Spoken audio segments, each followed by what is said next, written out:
السلام عليكم ورحمة الله وبركاته. بإذن الله زاري مجموعة درساتنا نجمرالن كتابهم ياو دتنقاقرنو دكتور سليمان العيوني نحو الصغير يمثلوان كتابنا مالتنا مقدمة ولاي ياو حسابو تقلال أرغان سنانساو مقدمة لا يسكمتاچو دكتور سليمان العيوني تمرتو لجماريوچ እንደሚሆንና ከዜሮ ሀ ብሎ ለሚጀምሩ ተማሪዎች ነው። ሁለተኛ ደግሞ በጣም በተርቲብ በጣም ቀላል አድርጌ እኔ ያስቀመጥኩት የሚለውን ሐሳብ ያነሳላል ማለት ነው። እኛ ቀጥታ ወደ ደርሳችን እንገባለን ማለት ነው። ስለዚህ ምን ጀምረው موضوع النحوና ተርቲቡ ነው ማለት ነው። የነህው ፎከስ የሚያደርገውና ተርቲቦቹ በተርቲብ ከምን ወደ ምን መሄድ እንዳለብን መጀመሪያ ላይ የሚያስቀምጠው ይሄንን ነው። ይሄን እንደ ሐሳብ ጠቅላላ አድርገን እናያለን ማለት ነው። طيب موضوع النحو የነህው መቀመጫ ፎከስ የሚያደርገው ምን ላይ ነው? የመጀመሪያው አህካም الكلامና احكام الكلمه ነው። ምን ይላል ዶክተር ሱሌማን አልዩኒ ኢዕለም ወፈቀኒ አላህ ወኢያክ እኔንም አንተንም አላህ Subhanahu Wa Ta'ala ተውፊቅ ይስጠንና ان النحو نحو ምን ነው ነገር يدرس احكام الكلمه واحكام الكلام احكام الكلمه እና احكام كلام ላይ ፎከስ አድርጎ ጥናት ያደርጋል ማለት ነው። ይሄም ማጥናቱ ምንድነው? የዚህ ውጤት ይሄም ጥናቱ የመጨረሻው ውጤት ምንድነው? አንድን ቃል በአንድ ጁምላ ላይ ምን አይነት ኢዕራብ ነው ያለው ምን አይነት ማዕና ነው ያለው የሚለውን ውጤት እንዲሰጠን ነው። ለምሳሌ ጃአ ሙሐመዱን ስንል አህካም الكلمه የሚያጠናልን ምንድነው? የመጀመሪያው የዚህችን ቃል ሁክም ምንድነው? የዚህች ቃል ሁክም ምንድነው? ምን ማለት ነው? ፊዕል ነው ወይስ ሐርፍ ነው? ሙዕረብ ነው ወይስ መብንይ ነው የሚለውን ነገር ያጠናላል ማለት ነው። እነዚህ ነው የመሳሰሉት ነገር። አህካሙል ከላም ደግሞ የሚያጠናልን ምንድነው? ይሄንን ከለየም በኋላ ፊዕል ነው ሐርፍ ነው ይሄ ስም ነው ብለን የሚለውን ከለየም በኋላ ወደ ከላም ደግሞ እንሄድና አህካሙል ከላም ደግሞ የሚያጠናልን ምንድነው? ይሄ ጁምላ እንደዚህ ተረክቦ በምን አይነት መልኩ ነው መምጣት ያለበት? ሲረከብስ ምን አይነት ማዕና ይሰጠናል?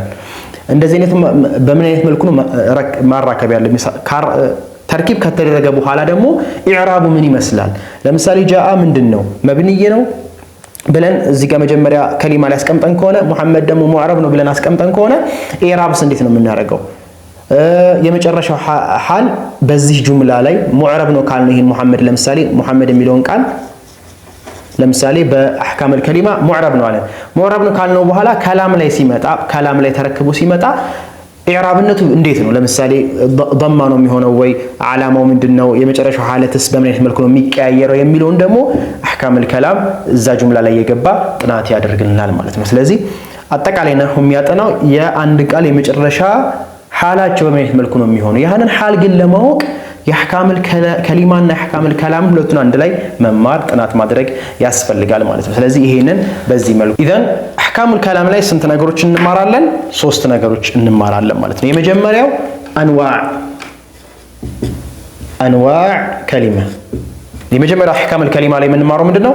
አንዋዕ الكلمه የከሊማ አይነቶችን እንማራለን። ይሄንን ወደፊት እንመጣበታለን። ከሊማ ራሱ ምን ማለት ነው የሚለውን ነገርም ወደፊት እንመጣበታለን። ሁለተኛው የምንማረው ደግሞ انقسام الاسم الى معرفه ونكره او الى نكره ومعرفه انقسام ሌላው ቅስማችን ደግሞ ስምን ለምን መክፈል ለሁለት ነኪራና ማዕሪፋ ብሎ መጀመሪያ ስምን እዚህ ጋር እንለየዋለን። ስምን ከለየነው በኋላ መጀመሪያ እንለየዋለን። ስም ሐርፍ የሚለውን ነገር እዚህ ጋር ተለይተን ከጨረስን በኋላ እንደገና ስምን ደግሞ ማዕሪፋ ነው ወይ ነኪራ ነው የሚለውን ደግሞ እንለያለን። ይሄ ለምን ይጠቅማል? በኋላ ኢዕራብ ስናደርገው የኢዕራቡን መሐል ቦታዎችን ለማወቅ ይረዳል ማለት ነው። እሺ ሶስተኛው ሌላው አህካም الكلمه ላይ የምንማረው ደግሞ የአንድን ከሊማ ኢላ ሙዕረቢን አንድን ከሊማ ደግሞ ቅድም ለተነጋገርነው ፊዕል ሐርፍ ምናምን ብለን ከለየናቸው በኋላ ሙዕረብ ነው መብንይ ነው ብሎ እዛ ሁክም መስጠት ስለሚለዩ ይሄ ሙዕረብ ነው ይሄ ሁክም መብንይ ነው የሚለውን ነገር ሁክም እንሰጣለን። ይሄ መስጠታችን ምንድነው? ከላም ላይ ስንመጣ ልክ ጁምላ ላይ ስናገኘው አንድን ቃል ይሄን እኮ ከሊማ ላይ ሙዕረብ ብየዋለሁ። ስለዚህ ሙዕረብ ከሆነ ደግሞ ይቀያየራል። ከተቀያየረ አሁን እዚህ ላይ ምን ሆኖ ነው የወደቀው? ፋኢል ሆኖ ከወደቀ መርፉዕ ነው የሚሆነው። እንዲህ ከሆነ የወደቀው እንዲህ ብለን እንላይ። ለምን ቃሉ ይቀያየራል? የማይቀያየር ከሆነስ ይሄ ቃል አይቀያየርም። ስለዚህ አንድን ሐለት ነው የሚይዘው ስለዚህ መብንይ ነው ብዬ ሁክም እሰጣለሁ ምን ላይ ጁምላ ላይ ሳገኝ ይሄንን ቃል መጀመሪያ አንዱን ሙፍረዱን ቃል ስለተማርኩት ማለት ነው ሌላው አህካም الكلمه ሁለተኛው ጁዝ ደግሞ እነዚህ ሁለት ትላልቅ ጁዝ ናቸው ምን ይላል እሱም فالنحو مكون من جزئين كبيرين በእነዚህ ዙሪያ ላይ የሚያጠነጥን የሚዞር ሙከወን የተቀናጀ ነው ማለት ነው ስለዚህ አህካም الكلمه ደግሞ የሚያጠናለን የመጀመሪያው ምንድነው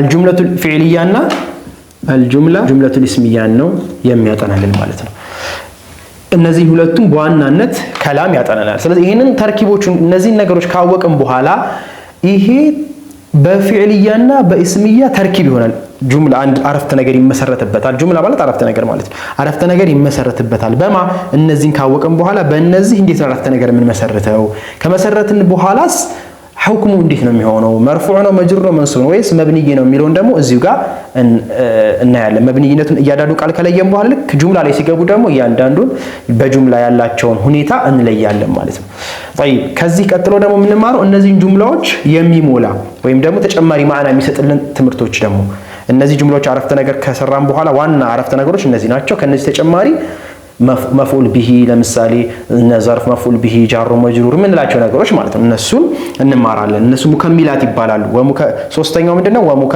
ወሙከሚላቲል ጁምለተይኒ ሁለቱም ጁምላዎች ምንም ያደርግ የሚሞላ ማለት ነው ስለዚህ ይሄ ስንተኛው ጁዝ ነው قسم الكلام ሁለተኛው ጁዝ ነው ይሄ የመጀመሪያው ጁዝ ነው ይሄ ደግሞ ሁለተኛው ጁዝ ነው ማለት ነው ስለዚህ ይሄ እዚህ ጋር ጁምለቱል እስሚያ ብሎናል አስቀምጦናል ከዛስ አራተኛው ምን ይላል ወሙከሚላቲል جملتين ሁለቱን ጁምላዎች የሚሞላ ምን አይነት ሚነል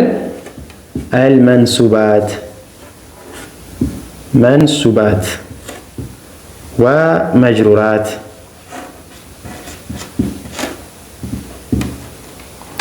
ወተዋቢዕ ተከታዮች ማለት እነዚህን የተከተሉ የዛን ኢዕራብ የዛን ሁክም እያያዙ የሚመጡ ናቸው እሱን ኢንሻአላህ ወደፊት እንማራለን አራተኛው ደግሞ ምን እናያለን እዚሁ ጁምለተ ማነው ከአህካም الكلام ላይ ኢዕራብ ፊዕል ሙዳሪ ከምን አንፃር ረፍዓን ወነስበን ወጀዝመን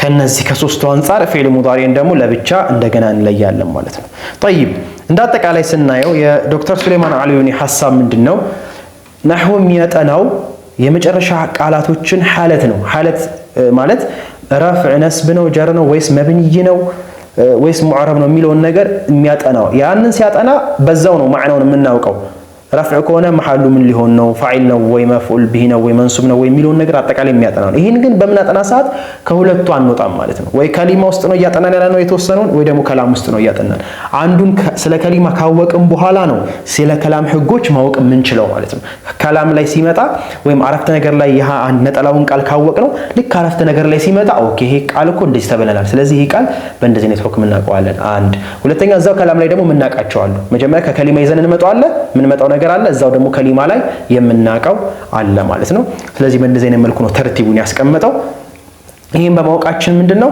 ማዕናውን በዛው የምናቀበት ወይም ደግሞ ማዕናውን ስናቅ ኢዕራቡን እናቃለን ኢዕራቡን ስናቅ ማዕናው ሁለቱ ተመጋጋቢ ነገሮች ናቸው ማለት ነው ስለዚህ ለዛ ነው ተፍሲርም ስንቀራ ሐዲስም ስንቀራ ضمير እነዚህ ስም ይሄ ስም ስለሆነ ይሄ እንደዚህ ነው የሚለው ነገር ስናውቅ ይሄ ነው ከዚህ አይወጣም ማለት ነው ነህው የነህው ጥናት የሚያጠናው ከዚህ አይወጣም ማለት ነው ይሄን ይመስላል በቀጣይ ኢንሻአላህ ወደ ምን ቀጥታ እንገባለን አህካም الكلمه አንዋዑ الكلمه እንገባለን ዝርዝር ማለት ነው ጠይቃላችሁ ኮሜንት ላይ ማስቀመጥ ትችላላችሁ እርስ በርስ ደግሞ መወያየት የምትፈልጉ ከሆነ ቴሌግራም ቻናል አለ እዚህ ከስር ይቀመጥላችኋል ቴሌግራም ቻናል ወይም ደግሞ ስካን ታረጉታላችሁ ወይ ኮሜንት ላይ አስቀምጥላችኋለሁ ይሄንንም ዩቲዩብ ቻናል ለሌሎች ሰጀስት አድርጉ ለሌሎች መማር ለሚፈልጉ ሰዎች ሼር አድርጉት እናንተም ሰብስክራይብ አድርጉ እናንተም ደግሞ እርስ በርስ ሙጣላ ማድረግ የምትፈልጉ ከሆነ እንዳልኳችሁ ቴሌግራም ቻናል ላይ ገብታችሁ እርስ በርስ ሙጣላ ማድረግ ይችላል ሌሎችም ስላሉ ሌሎችም ያግዟችኋል በእንደዚህ አይነት መልኩ እንሄዳለን ኢንሻአላህ በቀጣይ እንገናኝ هذا وصلى الله وسلم على سيدنا محمد وعلى آله وصحبه أجمعين السلام عليكم ورحمة الله وبركاته